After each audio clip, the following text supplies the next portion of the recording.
আসসালামু আলাইকুম ওয়া রাহমাতুল্লাহি ওয়া বারাকাতুহু। আজ আমি আপনাদেরকে বলবো যে ঈদের নামাজ পড়ার সঠিক পদ্ধতি কি। যেহেতু ঈদের নামাজ বছরে দুবার পড়তে হয়, এই কারণে আমরা অনেক ভুল করে থাকি। তো আমাদের সকলের জানা দরকার যে ঈদের নামাজ অতি সহজ, একটুখানি যদি আমরা খেয়াল করে পড়ি।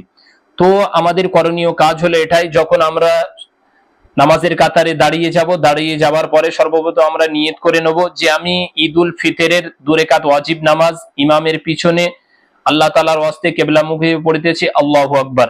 তারপরে আমরা সর্বপ্রথম আল্লাহু আকবার বলে হাত তুলে নিয়ত করে হাতকে বেঁধে নেব। নেবার পরে আমরা এখানে সানা পড়ব।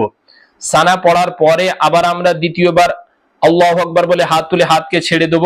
আবার তৃতীয়বার আল্লাহু আকবার বলে হাত তুলে হাতকে ছেড়ে দেব। আর চতুর্থবার আল্লাহু আকবার বলে হাত তুলে হাতকে বেঁধে নেব। নেবার পরে এখানে ইমাম সাহেব যিনি থাকবেন তিনি সূরা ফাতিহা এবং অন্য সূরা পড়ে রুকু করবেন।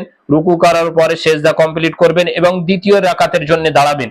তো দ্বিতীয় রাকাতে দাঁড়ানোর পরে সর্বপ্রথম ইমাম সাহেব তিনি কি করবেন, সূরা ফাতিহা এবং অন্য সূরা পড়বেন এবং রুকুতে যাওয়ার আগে 3 জায়েদ তাকবীর বলবেন। সেটি কি, রুকুতে যাওয়ার আগে আমরা আল্লাহু আকবার বলে হাত তুলে হাতকে ছেড়ে দেব।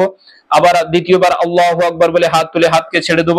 আবার তৃতীয়বার আল্লাহু আকবার বলে হাত তুলে হাতকে ছেড়ে দেব। আর চতুর্থবার আল্লাহু আকবার বলে আমরা রুকুতে চলে যাব। রুকুতে যাওয়ার পরে রুকু কমপ্লিট করে নেব, তারপরে সিজদা কমপ্লিট করব, তারপরে শেষ বৈঠক করব।